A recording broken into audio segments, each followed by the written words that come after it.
Masechet Yevamot, Daf Lamed Vav. We've been dealing with the machloket between the Rabbi Yochanan and Resh Lakish.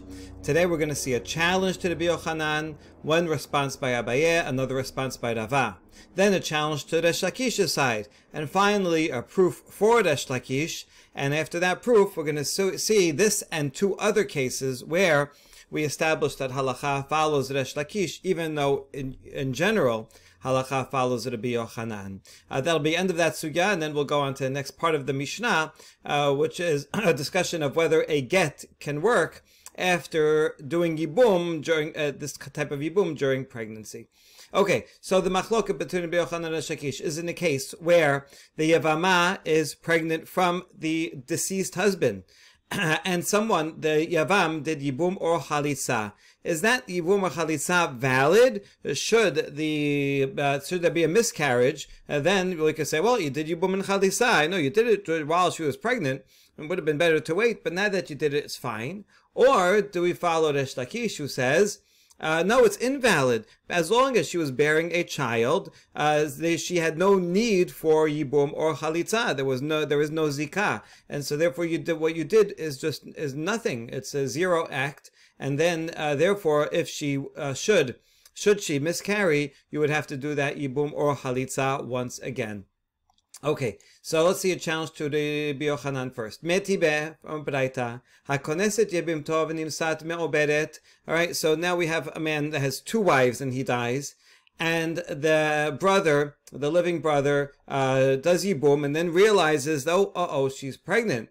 Harezo lo tinaseh sarata. In that case, the co-wife, the one to whom yibum was not done, should not go ahead and get remarried. Married to the shuk. She should wait. Why? Shema yehevalad ben kayama, because maybe that child will survive. Now we ask, this makes no sense. It should be the opposite. Adraba, ki yehevalad ben kayama mipatera sarata. If that child lives and is healthy, then turns out that the deceased brother has child, and therefore there's no need for yibum and chalitza, and that co-wife can go ahead and get married. And this the brother who did yibum or chalitza, if she did chalitza, that's nothing. If he did yibum, isur karet, what could you do? He'll have to bring korban. So it should be the opposite. If we're not worried that they're going to have a viable child, it's the opposite. So rather we have to fix this braita and assume it's not logical otherwise, and assume that it says that we are worried that the child will not be viable, and just in case the child is not viable, the husband will, Yevamah will require, one of the wives have to do yibum or chalitza, and therefore whatever was done already, you see, we don't take into account. So here's the proof. If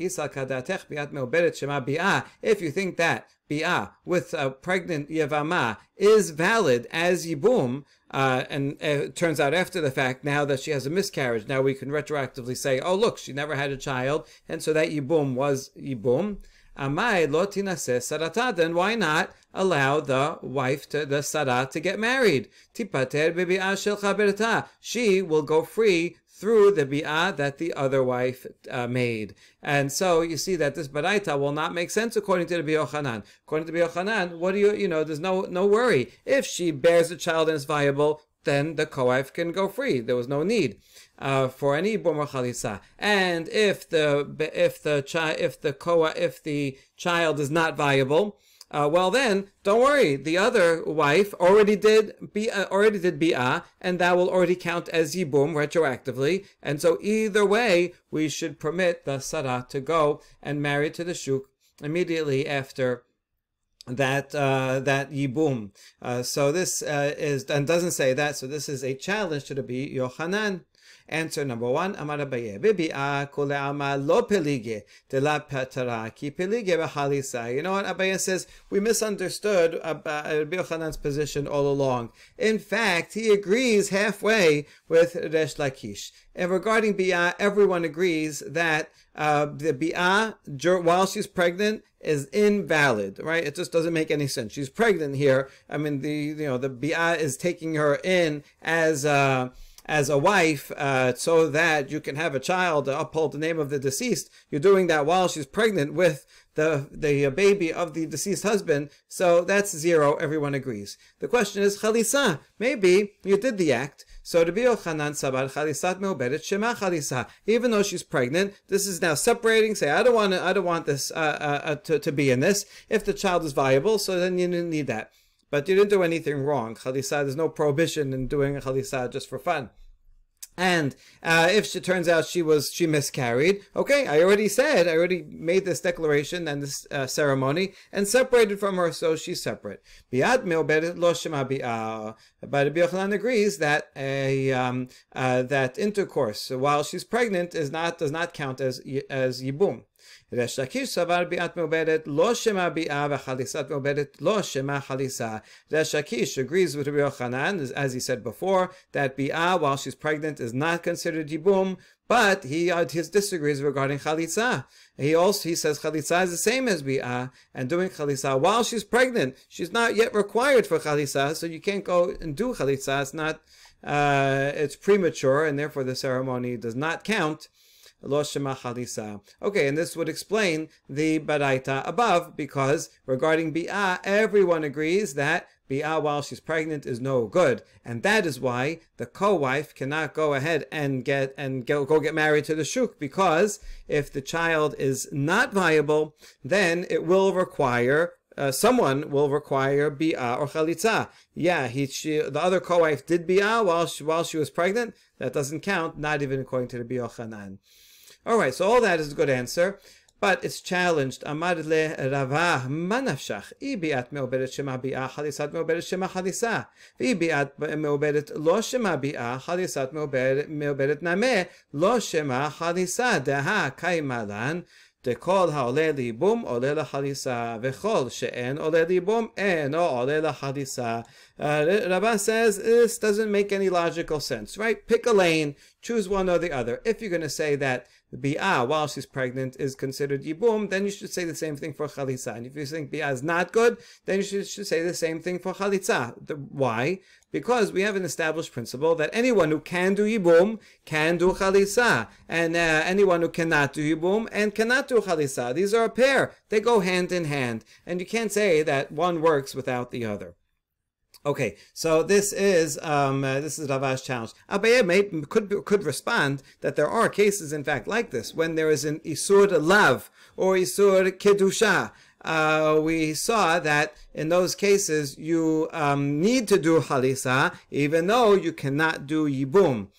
So Abaye could talk about those cases and say, yeah, there's cases where halisa is valid. And yibum is not an option. Rava might respond that maybe that's different. Maybe from in principle, yes, you have to do yibum because misvat aseh is doche lo ta'aseh. But for other reasons, we don't. Okay, so that goes back into that whole discussion.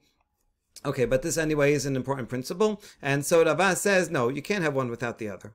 Ela amar Rava, I'm going to defend Rabbi Yochanan in a different way altogether. Hachi ka'amar hakones yivimto, v'nimset me'oberet, hare zo lo tinaseh sarata, shema yehe valad ben kayama. וביאת מעוברת לא שמה ביאה, וחליסת מעוברת לא שמה חליסה, והוולד אינו פוטר עד שיעשה לאוויר העולם. Rava is going back to that braita that we started with, and he's saying, you know what, you actually don't have to reread it as we did before. He's going to read it in a more straightforward way. He's just going to add a point at the end. And it's as follows. Someone, a yavam, who does yibum with the yevama, and turns out she was pregnant from the deceased husband. So the co-wife should not get married to the shuk. So far that's the same. And now we're going back with the original language because we worry that maybe the child will be viable. Now if the child is viable, then what's the problem? She can, the child is viable, so then there's no need for Yibum and Chalisa. But here's the catch according to Rava. I'll skip this for a minute. Havalad eno poter, this child does not free the wives, any of the wives, until it is actually born. So this is a new principle, that if the Yevamot is pregnant, so we have to wait and see. Don't do anything yet, because if it's born, then at the point that it's born, then you'll say, oh look, the deceased brother had a child, now you are free to go. Until it's born, there is still some zikah, something holding back the co-wives, because it doesn't actually have he doesn't actually have a child. The deceased the fetus is not enough. A deceased has to have a child before they can go free. Therefore, even if he does yibum while she's pregnant, now I'll read these lines, that Rabbi Yochanan will agree that bi'at me'oberet lo shema bi'ah, that doing that bi'ah is not considered yibum, because we're worried that because in this case,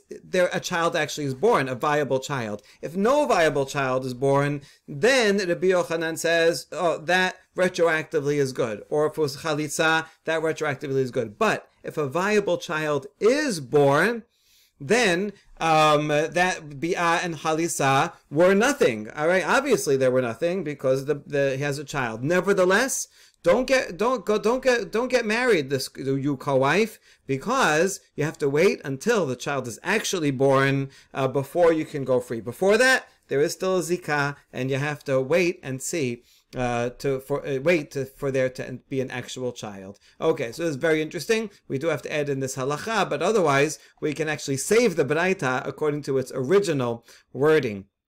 In cases like this, I always wonder if the Gemara is going to rewrite the Baraita and say the original one is wrong and here's the right version. Why bother even keeping the original version? I think this is at least one answer.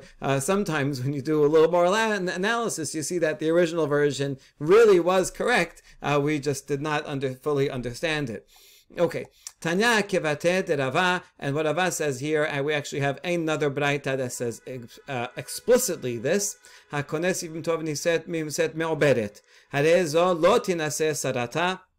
So far it's the same. Yavam does yibum and then realize that the Yevamah is pregnant.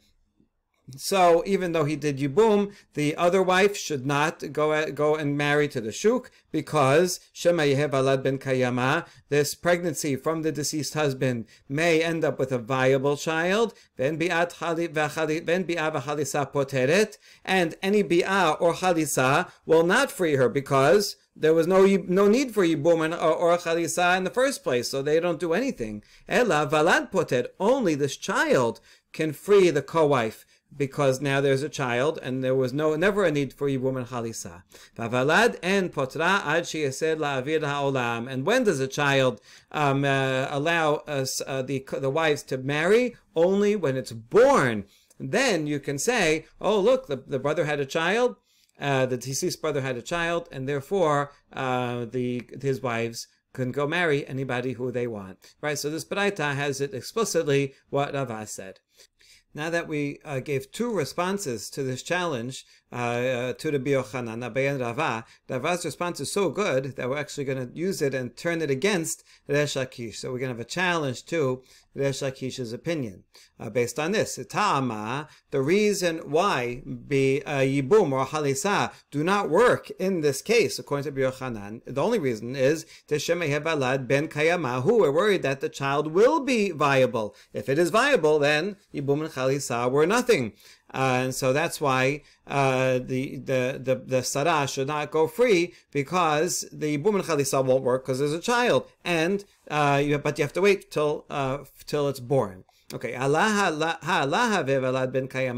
we can infer from this version of the Baraita that if the fetus is not viable, then mipatar sarata, then in fact the co-wife would be able to go free through the yibum that one of the brothers did to one of the wives, while she was pregnant, right? The boom while one of the Yevamot were pregnant, then the co-wife can go free. Lema tevet yubdad Resh Lakish, and that would disprove Resh Lakish, because that bi'ah would have been while she was pregnant, and yet it is viable, as that's the inference here, and it is viable. That's a proof for the Yochanan against Resh Lakish. Amar lach Resh Lakish, an answer. Hachi katane hakones yevim tov niset meoberet harezo lo tinaseh sarata. Resh Lakish says, here's the correct version of the Baraita. A lot of versions of this Baraita. The beginning is the same. A man does yibum with the Yevamah, and she turns out to be pregnant.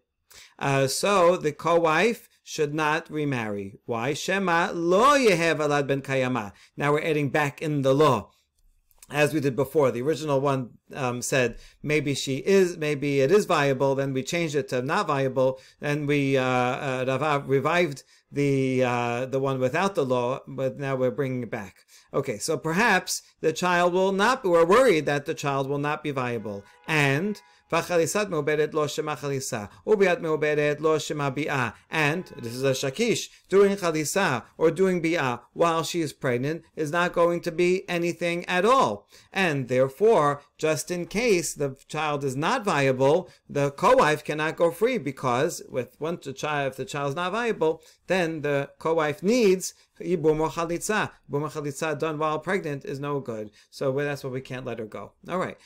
So that makes sense. But he still wants to account for the last line of Rava's law. Ve'im tomad halech achar rov nashim ve'rov nashim valad ma'al yaldan. And maybe you'll tell me we can follow the majority, right? Majority rules and all of halacha, and therefore most women do not miscarry. Most of the time, they have a healthy child. So why don't we say, listen, this woman, we found out that she's pregnant from the deceased husband, so we can assume that she will follow the majority of women, have a healthy child, and therefore, from now, allow the co-wife to go and marry.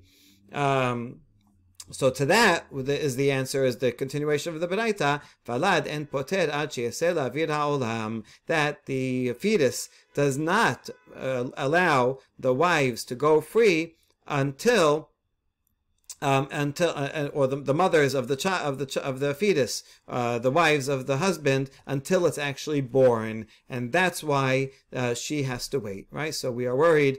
Either way, really, that the co-wife should not go free. The co-wife should not remarry, because if it's not valid, if it's not viable, then there was never a chalitza or bi'ah. And if it is valid, and you follow that majority and say it is valid, nevertheless you still have to wait till it's actually born in order to go free. All right. And that way, one version of the Baraita or another can be read according to the Yochanan and according to Resh Lakish. All right, finally, we're going to have a proof for Resh Lakish. It's a little bit involved. It's based on a Mishnah. Amar Rabbi Elazar, Efshar ita leha de Resh Lakish velo tenan la bematnitin. Says, how could it be that we have this opinion of Resh Lakish that's so foundational, so important, who says that doing Yibum or Chalisa while pregnant is not considered valid? This is like something really important to know. And can it be that it's not found anywhere in the Mishnah? Right? The Mishnah, I know, is succinct, but it should cover any important point. And can we find anywhere in the Mishnah this opinion? So he looked into it. Nafak, Dak, Vashkach, he investigated, and he found Ditzanan. We have a Mishnah all the way at the end of Masechet Yevamot. Haisha shehalach ba'ala v'sarata limdinat hayam. Listen to this case. A woman goes with her husband to a faraway place and leaves another wife behind. He has two wives. One he leaves at home, and one he takes on an extended trip. Business trip, vacation trip, doesn't matter. And then, sometime later, a couple of months later, witnesses come and say, listen, sorry to tell you, the wife at home, your husband died. Now, we don't know where the other wife is. The one at home cannot get married and also cannot do yibum, assuming there's a surviving brother who's also at home. They have to wait. They have to go and find the co-wife who was away on the trip and find out if she's pregnant, right? They're away for a while. She might have gotten pregnant from her husband on the trip. And in that case, they have a viable child. And if they have a viable child, then you'll wait till it's born, and then the wife that was at home can get remarried. But if not, maybe that co-wife also died or is not pregnant, and in that case, the wife at home would require yibum or chalitza. You can't do yibum now, because if it's with child, then yibum is prohibited, and she can't get married because we have to wait. Okay, maybe yibum is required, and in any case, you have to wait till the child is born. Okay, so that's the Mishnah. Now, how does this prove Resh Lakish? Let's see. We understand why the surviving brother cannot do yibum, because maybe that pregnancy will be viable, and and in that case, the deceased brother has a child. If he has a child, then there's not allowed to do yibum. If you do an act of bi'ah, that would be isur eshet ach. He's taking his brother's wife, a prohibition d'oraita. So for sure, we understand you can't do yibum. Ela lo tachlos. What the Mishnah leaves out is, why not do chalisa? There's no prohibition, so we'll do a shoe ceremony. Worst comes to worst, we just wasted a few minutes. But at least you do chalisa, then you can go free. Ela lo tachlos amai. Why not? Bishlama tachlos betoch tish'a v'tinaseh betoch tish'a la. Hainu safek. There is one case in which everyone would agree, Rabbi Yochanan and Resh Lakish would agree, that the chalisa should not be done. And that's in the case where the Yavam does chalitza within 9 months, and then the co-wife gets married also within 9 months. That should not be done, because just in case there is a viable child, the viable child only frees her when the child is born, and so she can't jump the gun and go get married before the child is born. Safek, right? Just in case the child is viable. But this Mishnah does not mention chalitza at all. Why not mention a case where the Yavam does chalitza now before the 9 months is up, and then after, once 9 months is, you count 9 months until after the husband died, and then allow the wife who stayed home to go and get married, even without doing any further checking, right? Either way, if the co-wife who's away has a child, then no problem. By now, it will have been born, and you can go and the one at home can go get married. And if the wife who was away miscarried or was not pregnant, then it's okay. You did chalitza. And even if you did chalitza, even if she was pregnant and you did chalitza while she was pregnant and she miscarried, that would work. But it doesn't say that. The Mishnah doesn't say that. That proves that Rabbi Yochanan is wrong. Because if Rabbi Yochanan was right, then you should include the case that you can do chalitza now and then get married afterwards. So this proves Resh Lakish. Resh Lakish would explain, no, the Mishnah doesn't mention any possibility of chalitza, because if you did chalitza now while she's pregnant and then she miscarried, that chalitza would not be good, and you have to do another chalitza anyway. And that's why doing chalitza now will not take care of all the possible cases, and therefore we cannot allow the one who stays at home to do chalitza now and get married later. And that's a proof for Resh Lakish. And now we reject the proof. Wait a second, according to you,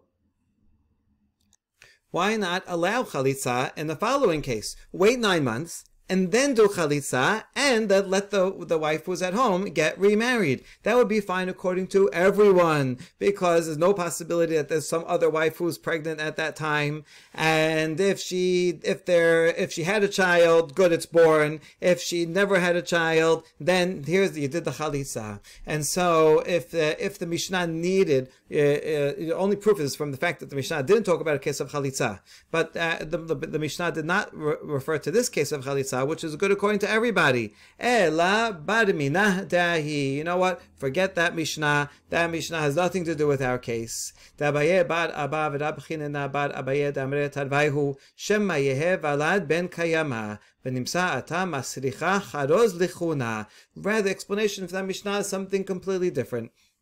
What we are worried about there is that the co-wife who is away will have a child, a viable child. And if you do chalitza at home, even after that 9 months, and then allow the wife at home to get remarried, well, then we may, if once we find out that the one who was away had a viable child, we'll say, you know what, you never needed that chalitza, and you did the chalitza just for lechumrah, and therefore you can go and marry a kohen, and so we'll allow her to marry a kohen. But then people will say, hold on, wait, I remember that she did chalitza, and now she's going to marry a kohen, and they're not going to realize that in the meantime we found out that there was another wife away who had a child, and then we're going to have to go and get a public announcer to go make an announcement. Listen, everybody, Mrs. So-and-so, I know that she had a chalitza, but she really didn't need it, and that's why she can marry a kohen. And so that's the only reason that it doesn't mention, that's the reason in that Mishnah that we don't have, it doesn't mention chalitza at all, because we don't want to have to get an announcer. Okay, so then the Gemara says, okay, so why not get an announcer, right? Let her do chalitza, go get married, and then she right away she can marry a Yisrael. If not, and we find out that there was a child, then we'll let her marry a Kohen, and we'll have an announcer. Right, so why not? No, dilma ika inish tehave b'chalisa ve'lahave b'achraza v'atalememar kashare chalusa lechohen. No, we're worried that there might be some people that witnessed or heard about the chalitza, but they weren't around when the announcer went out. Right, you could do an email blast, but nobody reads their emails, and so they're not going to know that there was an announcement that she didn't need chalitza. All they're going to see is that this chalutza married a kohen, and then they're going to say wrong things, and that's why that Mishnah does not mention chalitza, but don't infer anything from that Mishnah regarding Rabbi Yochanan or Resh Lakish. Okay, and last possible answer, response to Rabbi Elazar's attempted proof, he adds, no, what? There's no proof. He agrees. For a different reason. לא תחלוס ולא תתייבם קטנה, לא תינשא ולא תתייבם קטנה, בלא חליסה, אבל יחליס לה, הכי נמי דשריה. Our Abaye says, no, this Mishnah was just not talking about chalitza at all. There was no good reason. It doesn't say don't do chalitza and don't do yibum. It says don't marry and don't do yibum. So that means without chalitza. But if you want to do chalitza after 9 months and then go ahead and get married and go ahead and marry a Yisrael, go ahead, right? There's no problem with that. And therefore, this Mishnah was simply not mentioning anything about chalitza. But if you did chalitza after 9 months, in fact, it may very well be okay, but that would be okay according to both Rabbi Yochanan and Resh Lakish. And so, once again, there is no proof from Rabbi Elazar one way or another. But we do end with a baraita that does prove Resh Lakish, and that's why halacha will follow him. Tanya kevated Resh Lakish hacholes limuberet v'hi pila Sericha halisa min ha'achin, and this is explicit. Someone who does halisa to a Yevamot who is pregnant and then she ends up miscarrying, she is required to go get halisa from one of the brothers. So even though did chalitza, you have to go do chalitza again because the first one while pregnant was invalid, and this is a solid proof for Resh Lakish. There is a general rule that when you have a beraita supporting one or other opinion, then halacha will be like that. And we just had the beraita supporting Resh Lakish. And so now Rava is going to follow up with 3 cases where the halacha follows Resh Lakish, even though in general halacha follows Rabbi Yochanan. Amar Rava hilchata kevated Resh Lakish behane telat. The following 3 cases. Hada maran. The first one is one we just finished speaking about. Idach, the second case. Titnan hamechalek nechasav al piv. Riba le'ahad u'mi'ayet le'ahad v'ishva lahem et ha'bechor devarav chayamin. In the Mishnah in Baba Batra, talking about the laws of inheritance. A father who is dividing his property verbally. That means he's on his deathbed, and that's a special halacha. Usually, in order to make a kinyan, give property over, you have to do some kind of act or write something. But a man on his deathbed, we take his words as if they are written, and so he decides he doesn't want to follow the usual breakdown where the firstborn gets double and everybody else shares equally. He wants to give one of his sons more and one of his sons less. He can do that. Or v'hishva lahem et habechor devarav kayamin. Or if he decides, I want the bechor to share equally with everybody else and not get double, he can decide he wants to do that. Ve'im amad mishum yerusha lo amad kelum. Here's the catch. He cannot say, I'm going to give all the children equal as inheritance, because that doesn't work. The word Yerusha refers to the Torah definition of Yerusha, and therefore inheritance there means that yet the firstborn is going to get double. So he can gift his children however he wants. He can even decide to gift everything to the school or to a friend. He doesn't have to give the kids anything. That's all fine as long as it's a gift. If he says this is as an inheritance, his words cannot go against the definition of the Torah. Katav ben batechila ben basof ben ba'imsa mishum matana devarav kayamin. If he's writing it down, that the same principle applies. If he's writing down while he's healthy, and he's writing a will, and the will mentions inheritance, as long as it also mentions the word a gift. It doesn't matter where, at the beginning, at the end, in the middle. It has to say this is a gift, and then he can redivide however he wants among the children or among anybody else. V'amar Resh Lakish, that was the Mishnah. Now the Gemara brings a case where, for example, he has two sons, and he wants to divide it not according to the Torah. And for one of the sons, it says, I am gifting this much to you. But when he talks about the other son, he does not write the word gift. So what's the case there? Can we assume that since he wrote gift in the first one, apply that to the second one?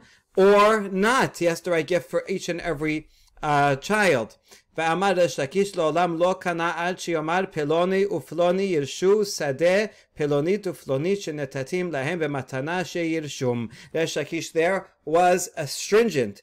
And he says that this is not a valid inheritance, it's not a valid division of the property until he actually explicitly writes this person and this person will inherit the field, this field and that field that I gave them as a gift, and they will inherit. It's okay to have the word inherit, but you have to also say the word gift for each recipient if it's going to be a non-standard division. Okay, that was case number 2. Third case, where halacha follows Rish Lakish v'idach ditnan hakotev kol nechasav libno lachar moto ha'av eno yachol limkor mipnei shenetanan laben v'haben eno yachol limkor mipnei shehen b'reshut ha'av.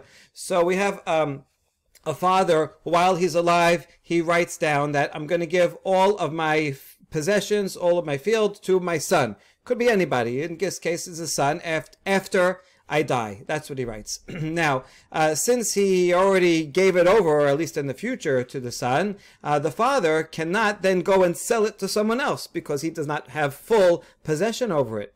He already gave it to the son.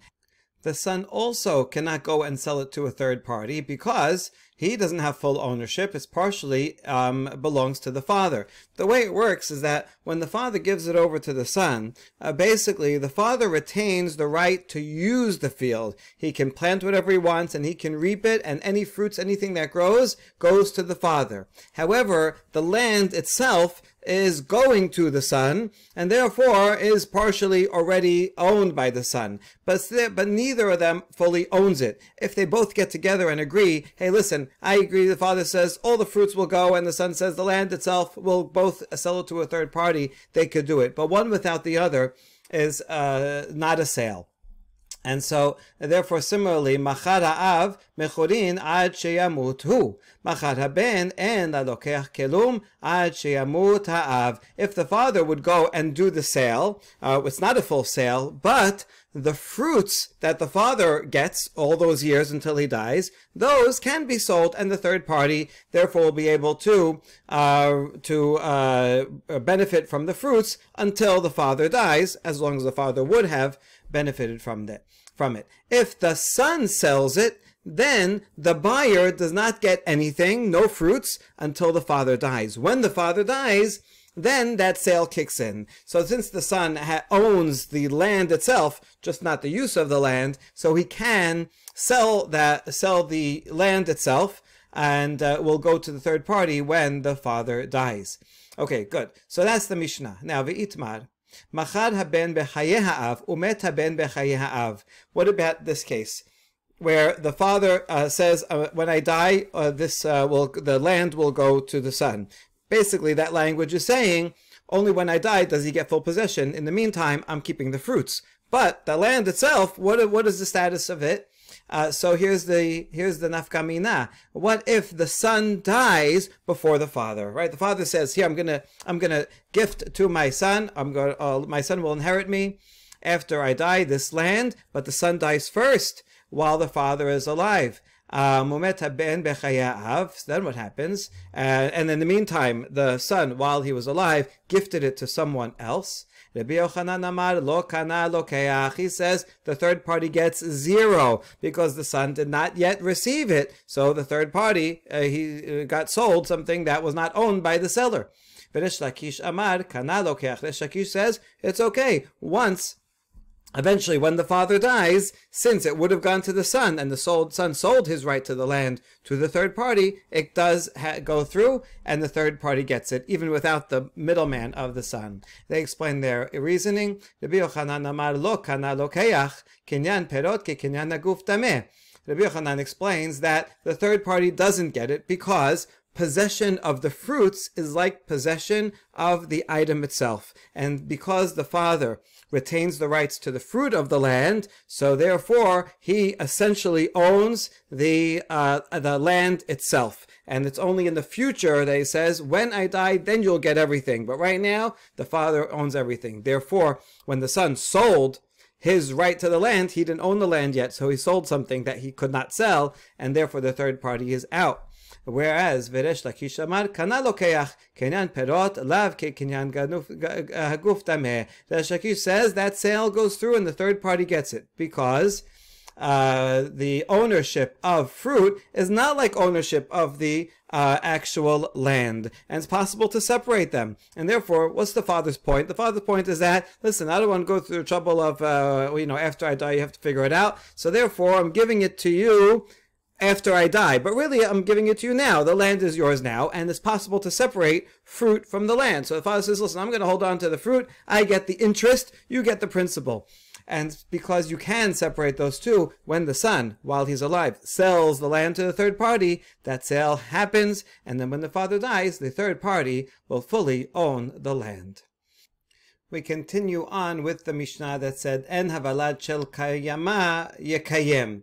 When we have a case of Yevamot performs bi'ah with Yevamah, but it turns out that she is pregnant, then if that pregnancy stops, is not viable, then it turns out that she was in need of Yibum. And so therefore, the Yavam and Yevamah yekayem, which seems to mean that they can remain married.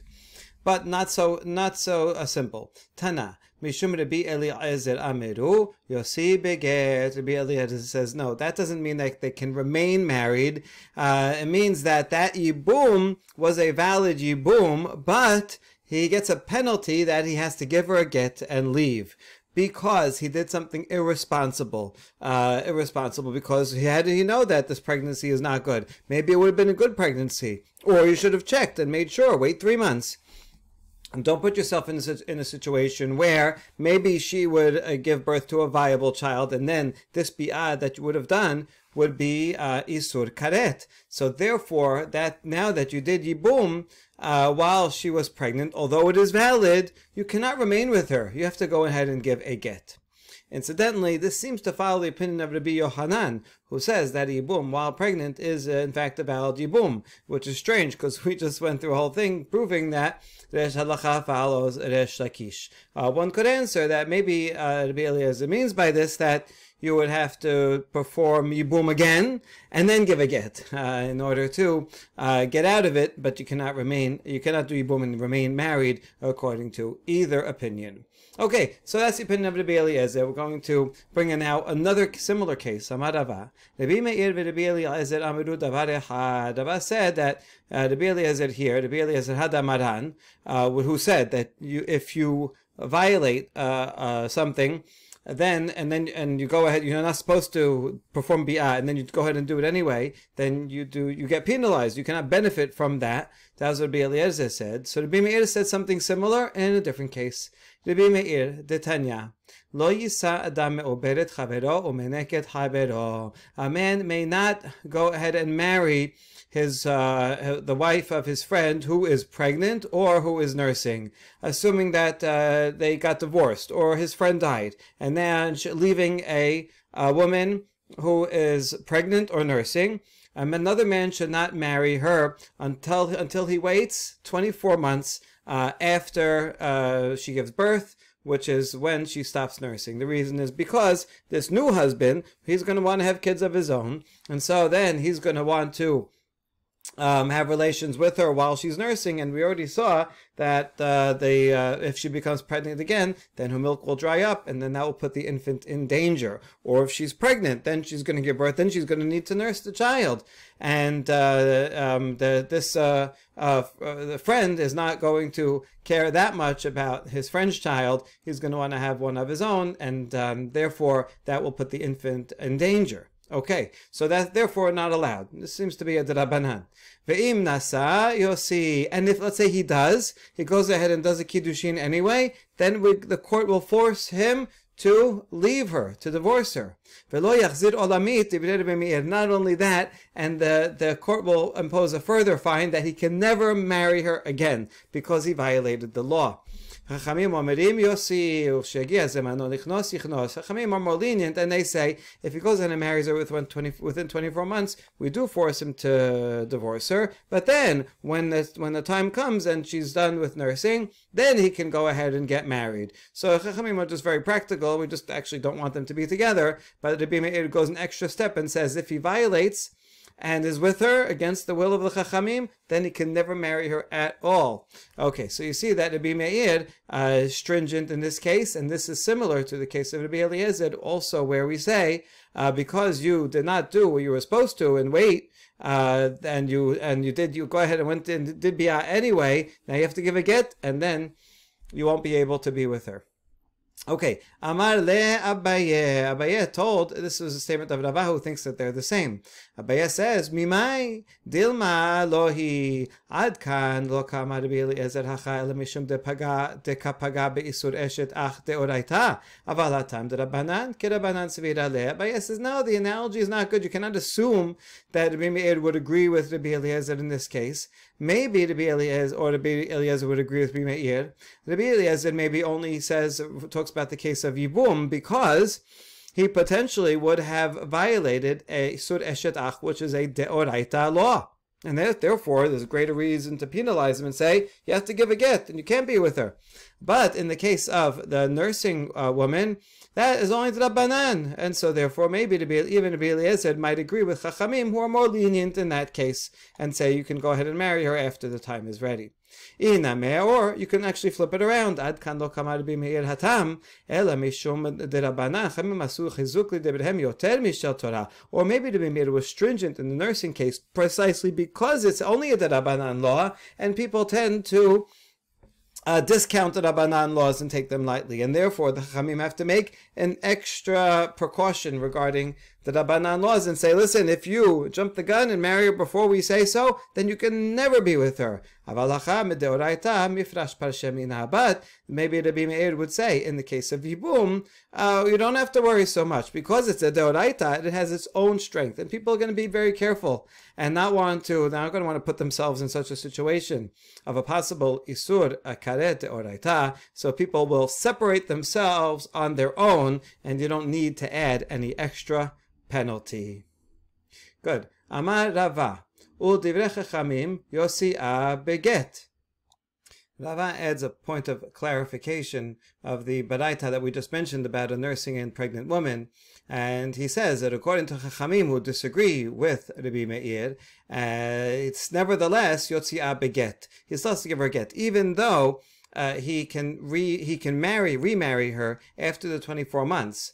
Don't think that he can just wait. You'll see, meaning they'll separate until she's finished nursing, and then they can go and live together, and they don't have to get divorced. No, don't think that. There is a penalty, and penalty is they have to divorce, and then they can go back. I mean, it says they have to divorce, and then they can never go back. So we see from here the power of even the Chachamim adding this penalty to him. Amar Mozutra dekaname dekatani yosi velo katani yafrish shema amina. Mozutra says, indeed, I can support what Rava said from the language of the Baraita itself, which says Yosi, he should leave her, send her out with a get, and doesn't just say to separate Shema Mina, and so that is the conclusion. And so we see from these cases that when the rabbis recommend and even legislate that someone should wait a waiting period for various reasons, then if someone violates it, then the rabbis will make a extra penalty and say, you know what, you didn't listen to the first safeguard, and therefore you can never be with her again. In this case as well, as in the case of Yibum. Baruch Adonai Leolam, Amen ve'amen.